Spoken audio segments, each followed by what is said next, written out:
Okay, so before we begin that one, let's remember back and revisit balik apa yang kita belajar semalam. It's about the oogenesis. Okay, untuk oogenesis, there is one cell that responsible to become your gamete, that is ovum. And what is the name of that cell? Oocyte. Good. So nama dia adalah oocyte.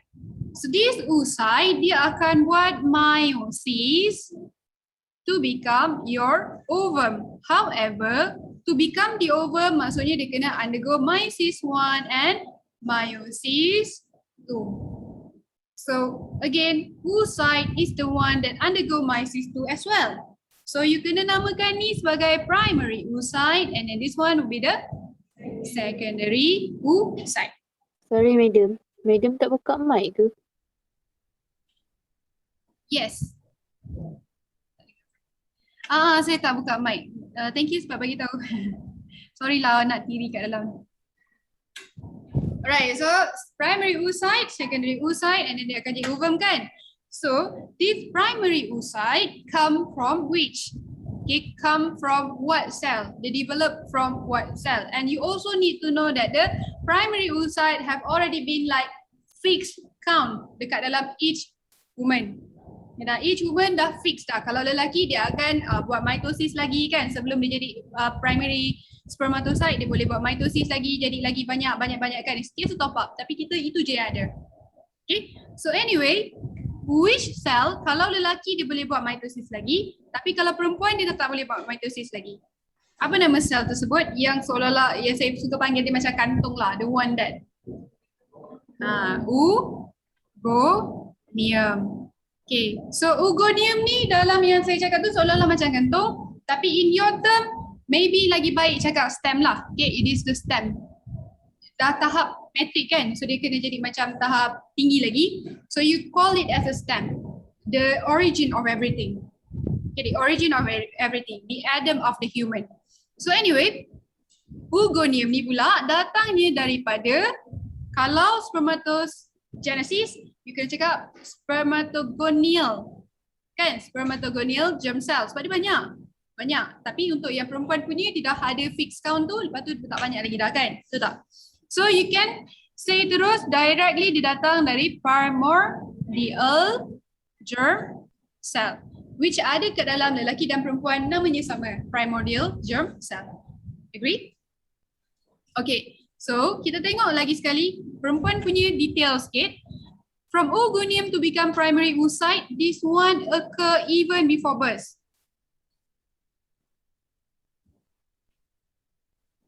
Okay, and then the primary oocyte sampai ovum adalah apabila you puberty. Whenever your cell, your badan think you already matang, your otak sendiri pun dah berfikiran secara matang, your hypothalamus will release one hormone. What is the name of that hormone? Apa nama dia?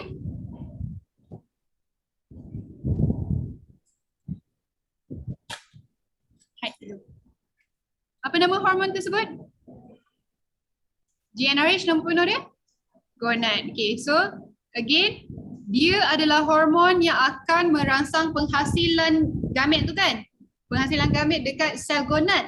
So gonad, fin, dan kita ambil GN saja untuk singkatan dia. Releasing, kita ambil R besar, dan hormon kita ambil H besar. GnRH. So this GnRH daripada hypothalamus, dia punya recipient dia siapa? Dia akan diterima oleh anterior pituitary. Okay, ada dua kelenjar ni, okay, dua gland ni. So yang depan kita panggil dia sebagai posterior pituitary, yang belakang kita panggil dia sebagai anterior pituitary. In this case, dia akan rangsang anterior pituitary. Jangan pandai-pandai nak singkatkan AP setakat ni memang tak pernah cakap pasal AP. Tak ada. Okay, just cakap je anterior pituitary and all. So anyway, anterior pituitary which release dua jenis hormon, which is nama penuh? Follicle stimulating hormone. Which kalau kita singkatkan, kita ambil yang F, S dan H. Manakala lagi satu adalah luteinizing hormone. Kalau kita singkatkan, kita ambil L dan H sahaja. Okay, so right now, if you dah dapat GnRH tu and GnRH dah rangsang enteri pituitary to secrete FSH dengan LH, what happen is, do remember that this oocyte, the primary oocyte ni sebenarnya berada dekat dalam ataupun dikelilingi oleh banyak sel. Okay, lot of cell. So those lot of cells dipanggil sebagai follicle cell. Okay, so this primary oocyte, oogonium ni sebenarnya dia berada dalam follicle cell. Tu kena ingat tu, okay? Oogonium yang membesar kepada primary oocyte ni sebenarnya dia berada di dalam follicle cell. Dalam follicle lah, dia dalam follicle. So this follicle cell kan? Follicle. So this follicle, dia boleh dirangsang oleh FSH ni. Yeah.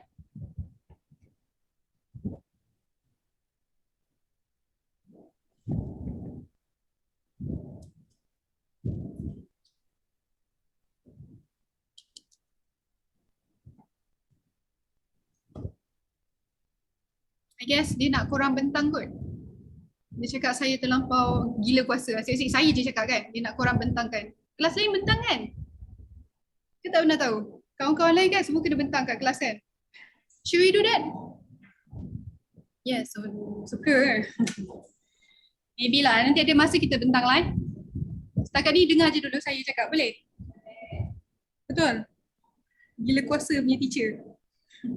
So anyway, LH pula, FSH, dia akan target dia kepada follicle lah. Okay, target dia kepada follicle cell ni. So as this follicle cell mature, secara tak langsung dia akan menyebabkan the primary oocyte yang berada dalam dia juga akan mature. So in what term does that mean? What term does that mean? You need to remember that this primary oocyte have already undergone meiosis 1. Betul tak? However, apa? I was correct, but apa? And follicle ni dia akan mature into the mature one. Okay, so dia akan mengandungi the secondary oocyte nanti. So anyway, primary oocyte dia dah masuk meiosis 1 tapi berhenti dekat prophase. Prophase 1. So when this follicle stimulating hormone dapat diberikan kepada dia, kepada follicle ni akan membesar menjadi the matang follicle named as Graafian follicle yang mengandungi antrum, okay, kawasan yang kosong dekat sini antrum, lepas tu dia ada sel-sel Tekel, ada Tika, semua sekali tu. Also have the secondary oocyte inside it, also ada corona radiata, and this is the structure of Graafian follicle. Okay, kena ingat tu Tekel,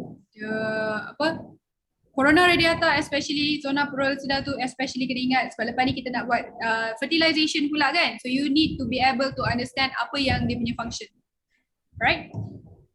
So when it grows into follicle ni, Graafian follicle, yang ni akan jadi secondary oocyte juga kan. So macam mana dia nak jadi secondary oocyte? Maksudnya dia akan continue metaphase 1, anaphase 1 and also telophase 1 to become the secondary oocyte.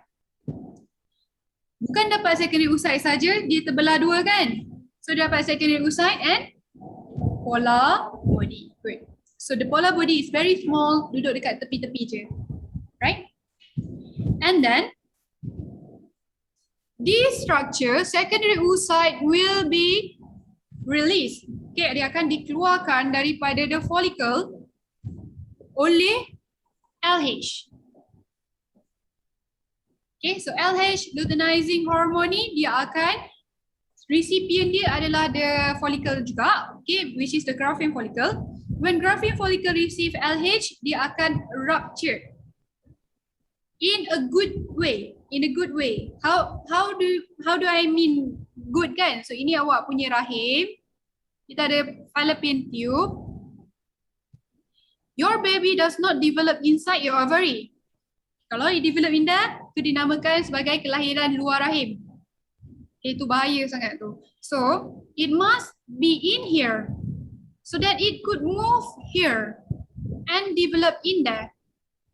Okay, so that's why the Graafian follicle inside here must rupture itself. Rupture, pecah, enable it to go out from the ovary and move to the fallopian tube, where it will wait for the sperm.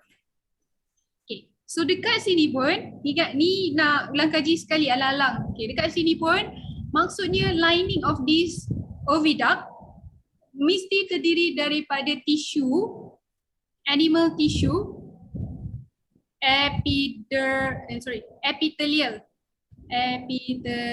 tissue yang mana? Epithelial tissue ada 4. Simple squamous, simple cuboidal, simple columnar, stratified squamous. Yang mana satu antara 4 ni?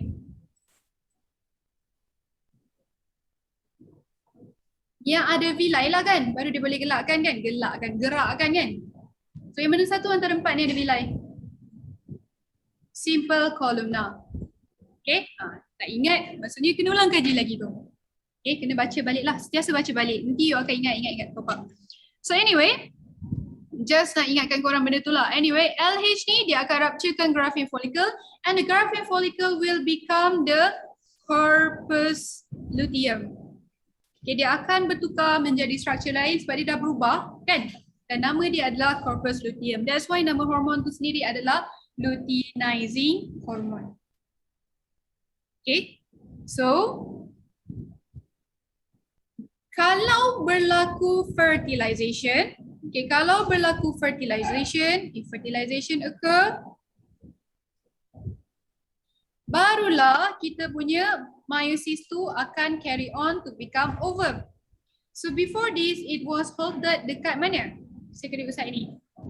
Metaphase 2. Good. So dia akan halted dekat metaphase 2. Maksudnya dia dah buat pun the prophase 2 sampai metaphase 2 tapi dia berhenti dekat metaphase 2 until fertilization occur.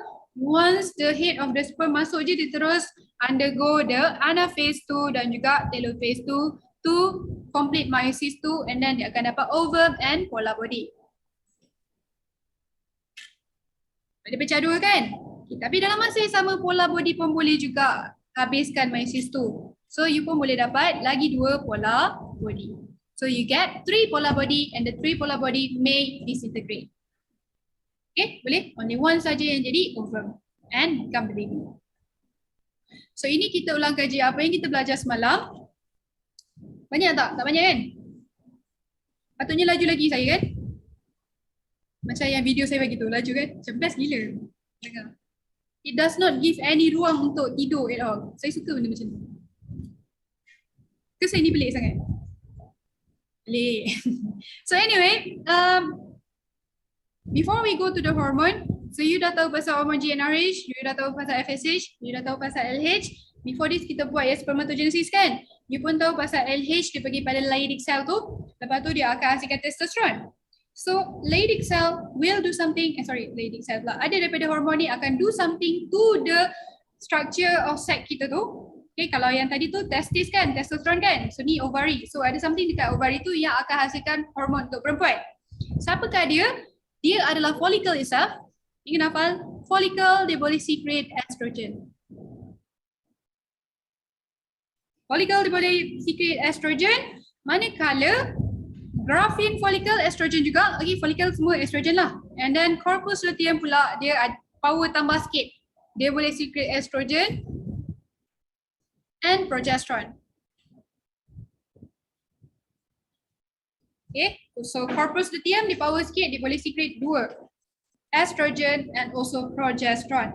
So that is how as well you bila dah puberty, you got all the beautiful body of a woman does. Like Gigi Hadid. That's why lelaki tak boleh dapat badan macam kita. Sebab dia orang tak ada follicle, dia orang tak ada corpus luteum. Unless kalau dia orang makan pil perancang. Which contain a lot of progesterone dengan estrogen kan? Nanti dia orang akan dapat the body like Gigi Hadid. Kenal? Kenal. Cakap pasal that. And then I bagi like 1 minit je before we teruskan kepada the hormone terus. Okay, 1 minit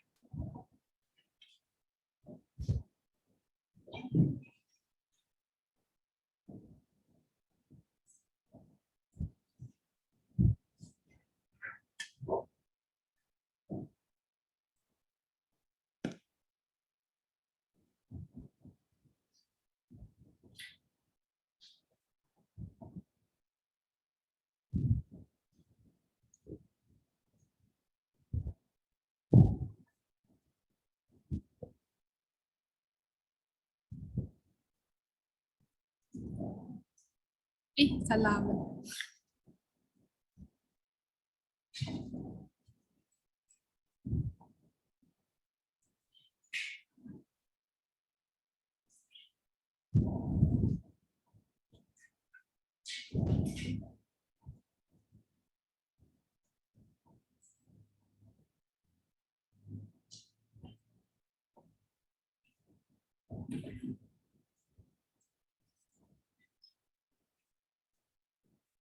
Okay, ready?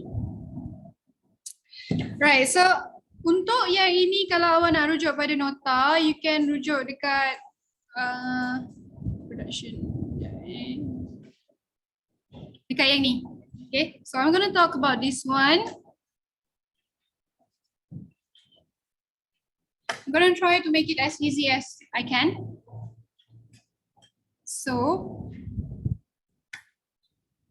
So, first thing first, yang akan dirembeskan adalah your GnRH.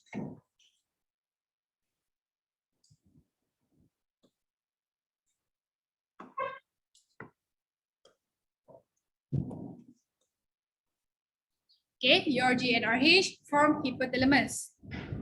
So, GnRH ni daripada hypothalamus, dia akan rangsang apa tadi? Anterior pituitary. Good. Anterior pituitary. Saya letak macam ni je lah. Okay. Lepas tu anterior pituitary dia akan secretkan FSH, betul? Dengan LH. So, dalam awak punya nota kan, ataupun nota lah senang. Dia akan bagi you macam a few table. Okay, so I'm gonna try to ajak korang untuk read the table macam mana sekali lah. FSH saya guna gambarkan dalam warna merah. Manakala LH pula saya akan gambarkan menggunakan warna hitam. So when you got your puberty, okay, sebelum you dapat all the jerawat and everything. So apa yang berlaku adalah the FSH dia akan meningkat. Oops, warna lain.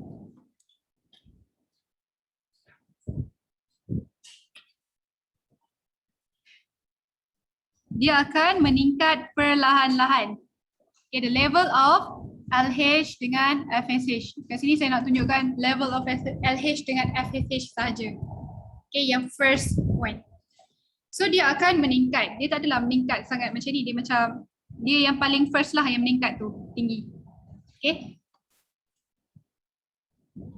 And again, setiap manusia lain. Okay, setiap individual lain. Mungkin dia lagi banyak sikit. Ada orang lain dia kurang sikit. Okay, that's why some people dia punya turbulence waktu period tu dia macam asyik nak marah je kan. Tapi ada pula yang jenis asyik nak makan je. So dia jadi macam sebab inilah hormon punya effect dengan hormon punya paras dalam setiap manusia sebenarnya berbeza.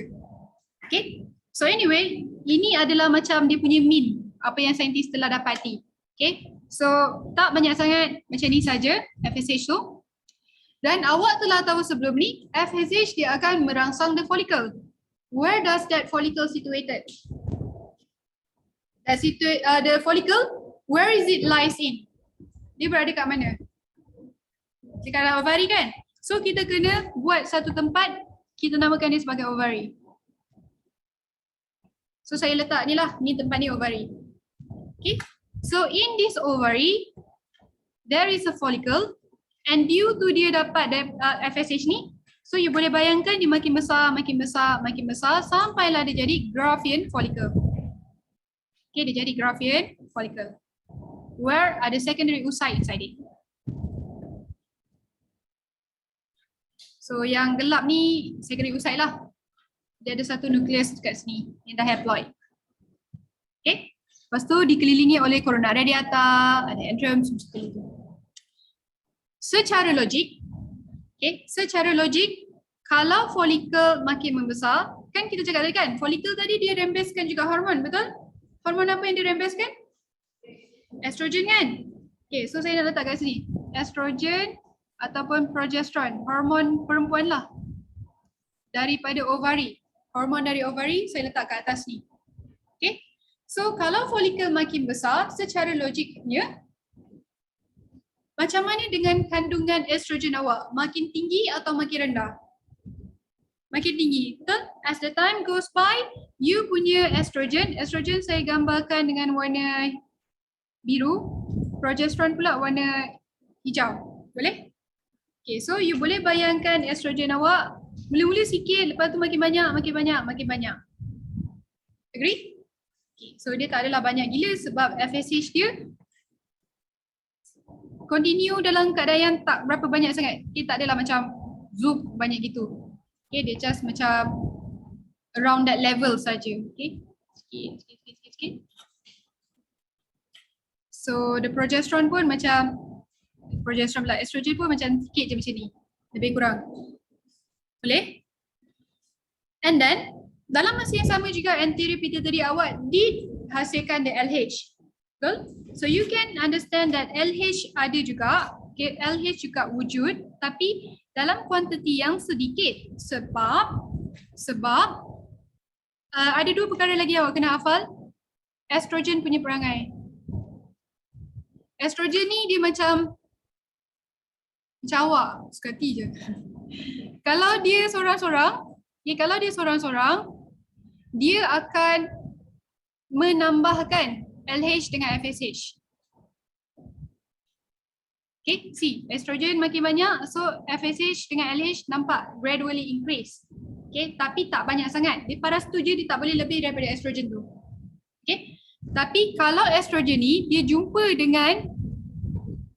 dengan progesteron, perangai dia jadi lain. Okay, jumpa dengan awet dia, jumpa dengan boyfriend dia, perangai dia jadi lain. Terus tak nak kawan dengan LH dengan FSH ni.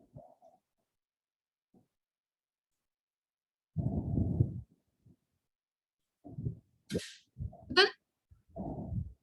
Korang macam tu ke? Jumpa boyfriend terus tak ingat siapa roommate aku. Tak kan? Okay, so macam itulah lebih kurang ini perangai dia.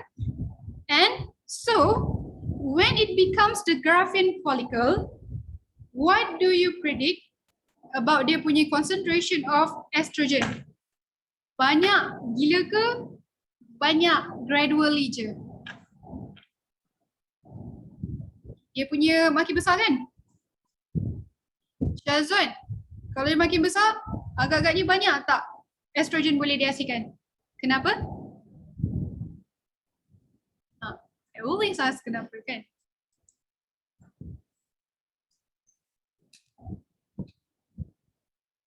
Sebab dia makin besar lah, dia makin otai macam tu. Dia makin sadur, dia makin kuat. Sebab surface area. Okay, so lagi banyak surface area, maka lagi banyak estrogen dia boleh hasilkan. And then macam yang kita tahu, estrogen kalau dia makin banyak, sebenarnya dia akan menambahkan LH dengan FSH. So you akan noticeably nampak ada significant increase in the FSH warna merah. Dan juga you punya LH akan increase very significantly. Okay, so dalam nota awak pun kalau perasan macam tu kan, dia akan ada significant increase dekat the LH dan ada significant increase dekat LH FSH sebab the estrogen meningkat sangat banyak. Search of it, bukan sangat banyak gila lah, dia macam tiba-tiba terbanyak compared to before this. Sebab dia dah jadi Graafian follicle, sebab dia telah pun mature, and satu lagi dia punya surface area dah banyak. So what will happen now? What will happen now macam yang kita tahu tadi, LH ke atas ni kan? LH yang ni. kita buat, dia pergi kepada Graafian follicle, betul? So LH tugas dia adalah rupturekan the Graafian follicle. So now the Graafian follicle will rupture, okay, pecah, dan dia akan keluarkan apa? Secondary oocyte, betul? So secondary oocyte tu akan berada dekat mana? Fallopian tube kan? So fallopian tube tu nanti dia akan turun ke uterus. So that's why dekat bawah ni kita kena tambah lagi satu uterus. What happened inside that? Okay, adakah kita buang dia terus macam berak macam tu? Tak kan? Kita akan bela dia, betul tak? So we need to know what happened in the uterus that makes our secondary oocyte akan develop into another one pula nanti. So that's why we need to know about it. Boleh? But before we go to the uterus one, so dia pergi kat sini lah, the secondary oocyte. So before we get to that one, kita sambung dulu dekat hormone. Once dia dah turn into corpus luteum, what does it give off? Ni tadi dia bagi only estrogen saja, tapi kalau dia dah jadi corpus luteum, dia bagi apa? Estrogen dan progesterone. So, what happened to the level of estrogen? So, level of estrogen will increase. Okay, level of estrogen will increase sebab this one corpus luteum still bagi estrogen, betul tak? Manakala progesterone pula warna kuning, warna hijau, awal-awal dia macam tak ada sebab tak ada siapa-siapa yang nak keluarkan dia. Betul tak? Sampailah tahap dia dah jadi dekat corpus luteum, barulah dia banyak dengan significantly. So, if estrogen telah berjumpa dengan progesterone, what do you predict will happen toward FSH dengan LH? Dia akan tak nak kawan kan FSH dengan LH ni. So ni waktu ovulation. So ni waktu peak LH tu, dia rupturekan ni kan. And then bila dia dah banyak estrogen dengan progesterone tu dekat sini, so dia akan kurang.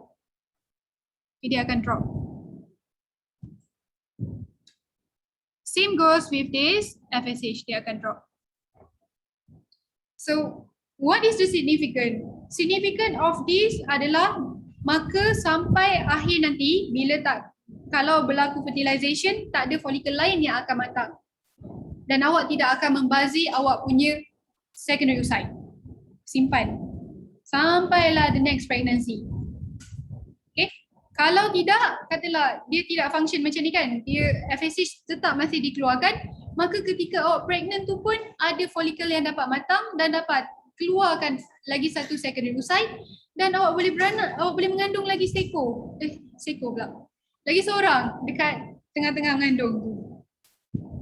Okay? Macam kucing pula dah semua kan. Banyak pula boleh lahirkan.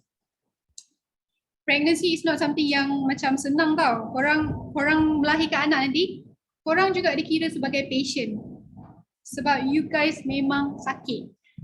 Okay, so jangan anggap itu adalah satu benda yang senang. Pregnant lah kan. So jaga diri elok-elok.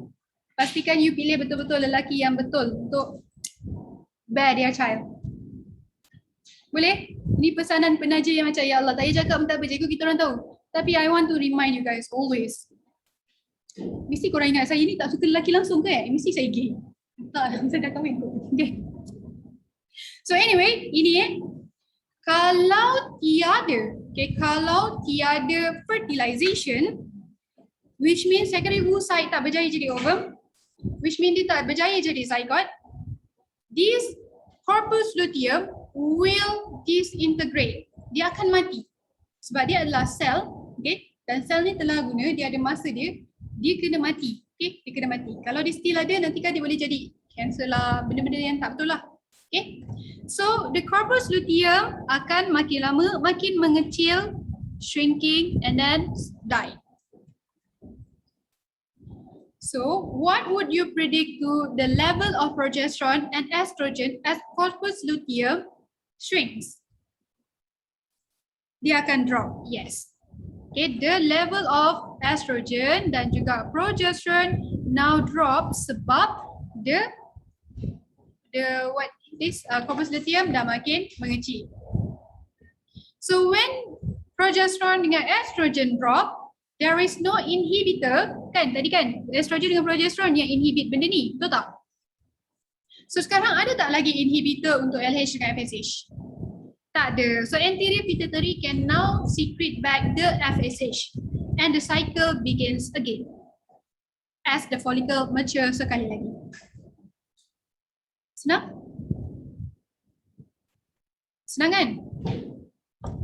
Okay, satu dalam nota awak yang saya rasa you guys boleh akan jadi confused adalah yang ni. The estrogen secreted cause a negative feedback on the pituitary gland. So the low level of estrogen keep FSH dengan LH low. Kalau saya yang ni tak payah dulu pun tak apa. Okay, tak payah cakap sangat pun tak ada masalah. Sebab saya takut you confused. Dari segi apa dia negative feedback kan? But kalau essay tak ada ni pun cukup dah markah. Tak ada masalah. Yang penting sebab estrogen punya level tu sangat kecil, so dia tak menyebabkan LH dengan FSH tu boleh surge secara tiba-tiba. Okay, tak boleh banyak gila-gila secara tiba-tiba sebab estrogen sangat rendah waktu follicle tersebut, kecuali ketika follicle tersebut telah jadi Graafian follicle, baru dia akan surge, yang lain-lain pun terus surge. Okay, boleh? Surge bukan surge tau, I mean surge. I mean SURG.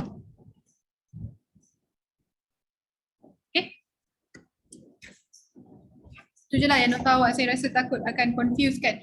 But anyway, we did talk about the uterus and we did talk about how important for us to know about what happened in here.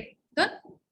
So, in here, you kena tahu juga apakah kepentingan estrogen dengan progesterone ni selain daripada dia punya feedback tu, pengawalan hormon. Okay, apa sebenarnya dia punya effect?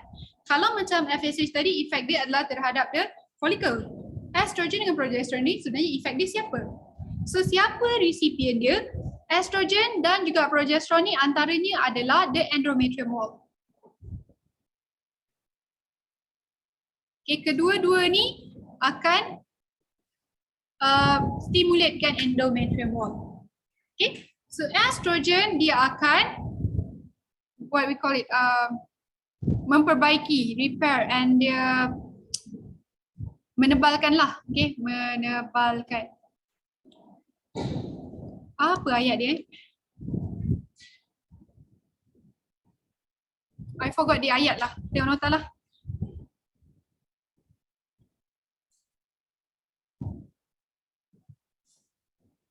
Maintain. Okay, dia akan maintainkan the endometrium wall. Okay, dia akan menebalkan, dia akan proliferate kan, yes, proliferate kan the endometrium wall. Okay, dia akan menebalkan the endometrium wall. So dekat bahagian ini, when dia dah jadi Graafian follicle, estrogen awak banyak gila, betul tak? So dekat sini you boleh bayangkan the endometrium wall begins to jadi lagi sangat tebal. Okay, jadi tebal. Start to develop. Boleh? Manakala progesterone ni pula, tugas dia lebih kepada secretion. Secretion of mucus, and then ada sucrose, and then ada darah lagi, dia tolong capillary, okay? Capillary darah untuk lebih kembang and everything. So, bila tambah pula dengan progesterone yang hijau ni, disebabkan oleh secretion mucus, sucrose and capillary punya darah makin kembang kan. So daripada dia just macam ni je besar dia disebabkan estrogen. So due to progesterone dia bertambah lagi besar. Okay, so what I'm trying to lukis sebenarnya adalah dekat dalam uterus awak ni, dalam rahim awak ni, mula-mula dia tebal macam ni je disebabkan estrogen. Ada progesterone dia lagi tebal.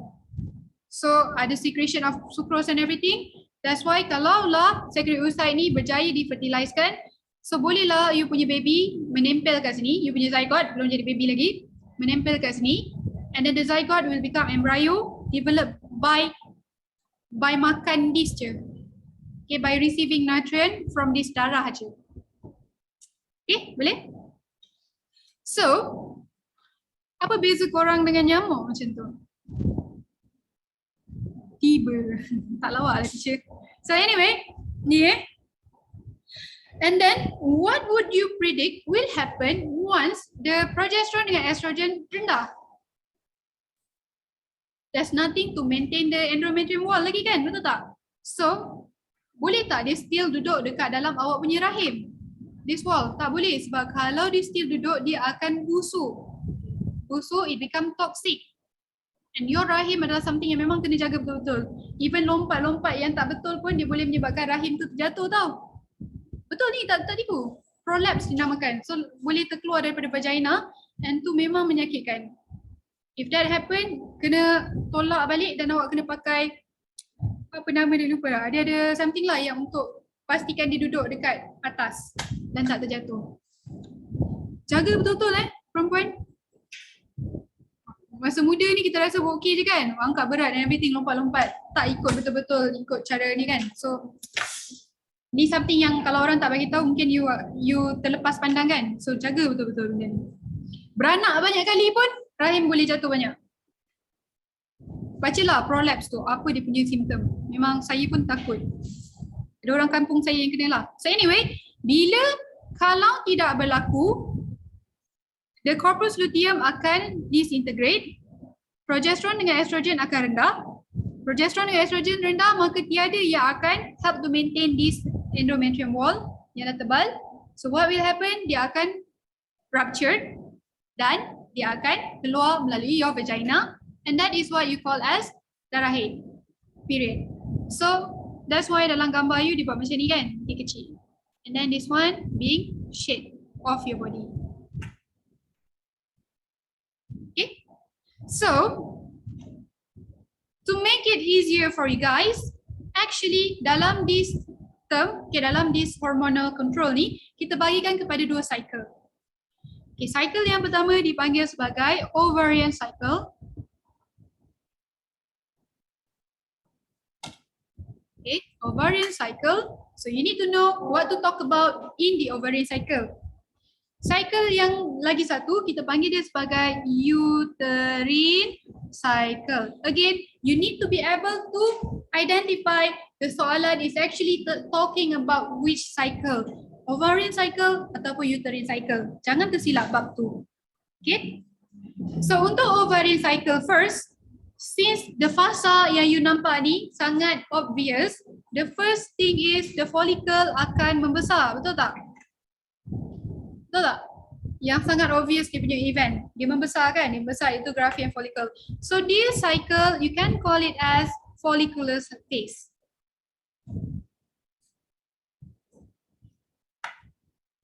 Satu lagi event yang you nampak gila-gila adalah this one, betul tak?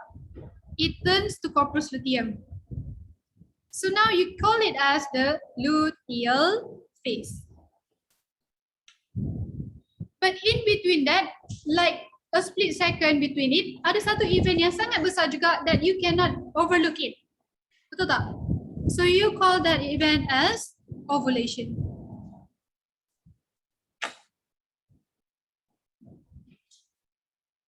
Boleh? Ada kan dalam ni?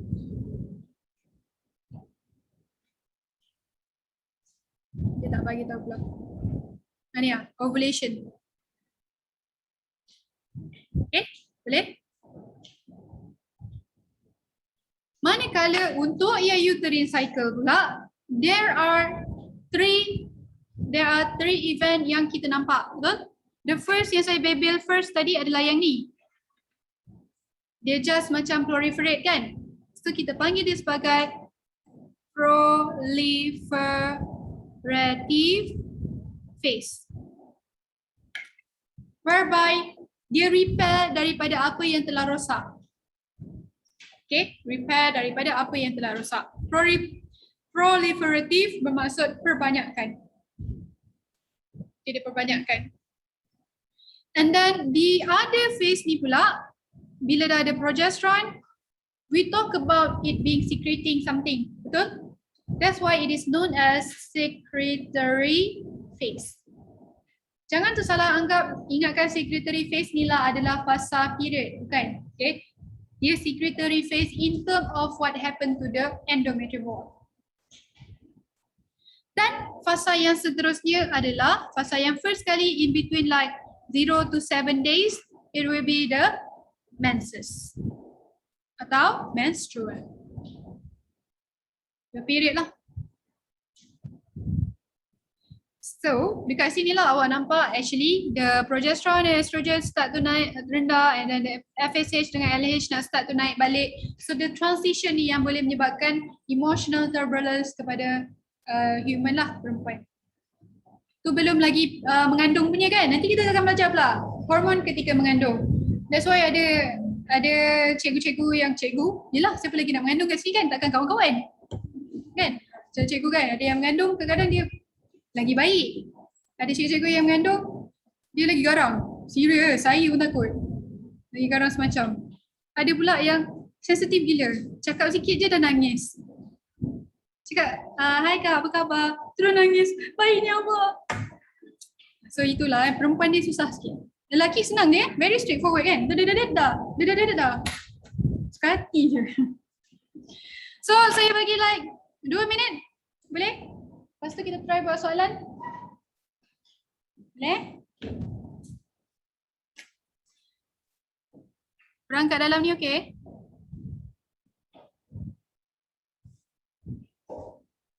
Okay, madam. Okay, madam.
Okay, it is not necessary untuk any soalan awak untuk dia bagi kepada 4 ni.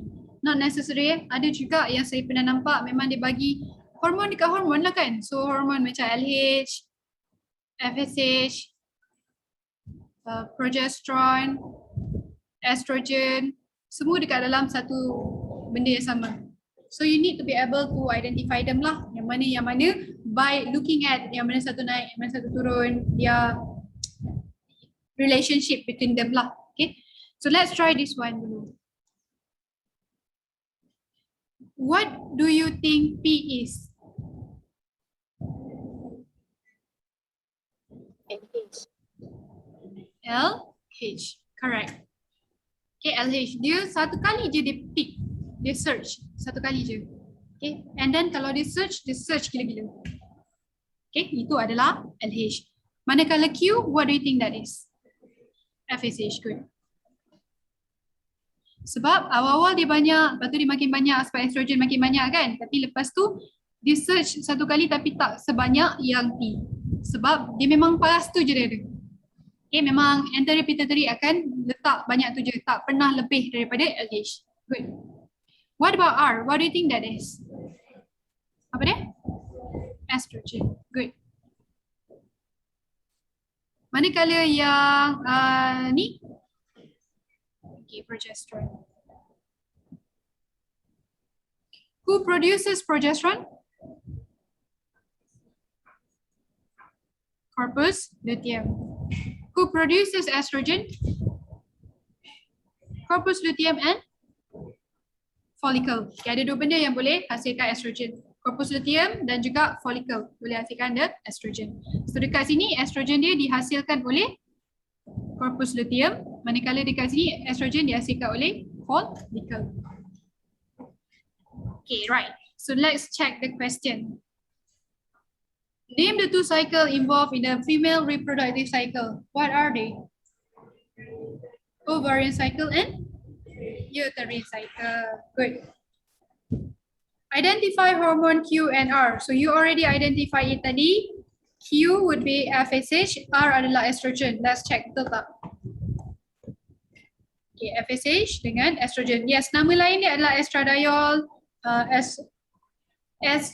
estradiol. Estradiol ni dia cuma ejaan dah berbeza. Okay, ada O boleh, tak ada O pun tak apa. Sama juga dengan ni, estrogen kan? Kalau letak estrogen saja pun tak ada masalah. Okay. Identify phase B. So phase B adalah yang ini. What do you think that is? Proliferative phase. Okay, di mana ada estrogen yang banyak. Okay, progesterone dekat sini lagi banyak. Okay, so anyway, phase B lah sampai. Kenapa dia bukan secretary sekali korang jawab apa tadi? Proliferative ke secretary? Secretary. Oh, saya lah yang salah maksudnya. Betul lah B secretary phase. Secretary phase, ya ke? Sekejap, jom tengok. Right, well done. So dia bagi markah juga kat luteal phase. I'm not really sure kenapa dia bagi markah kat luteal phase. Sebab kalau luteal dia mesti actually dekat sini lah, which is the ovarian phase. Okay, ovarian cycle. But kalau dia bagi markah tak apalah. Kalau you buat dia dapat markah kan. And then relate the role of hormone R to the function of hormone P. Okay, so dia nak minta awak bagi tahu hormone R, apa dia punya efek terhadap hormone P. Okay, so you kena cakap if R bertambah, P akan bertambah. Lepas tu apa efek P? Okay, sebab P itu adalah kita punya barang, kita punya goal. So you can boleh bagi tahu juga apakah efek P tersebut. So relate the hormone role of R to the function of hormone P. Dia minta function kan? So function dia adalah untuk buat hormone P tadi adalah LH. So dia function dia untuk apa? Ovulation. Okay, because the ovulation.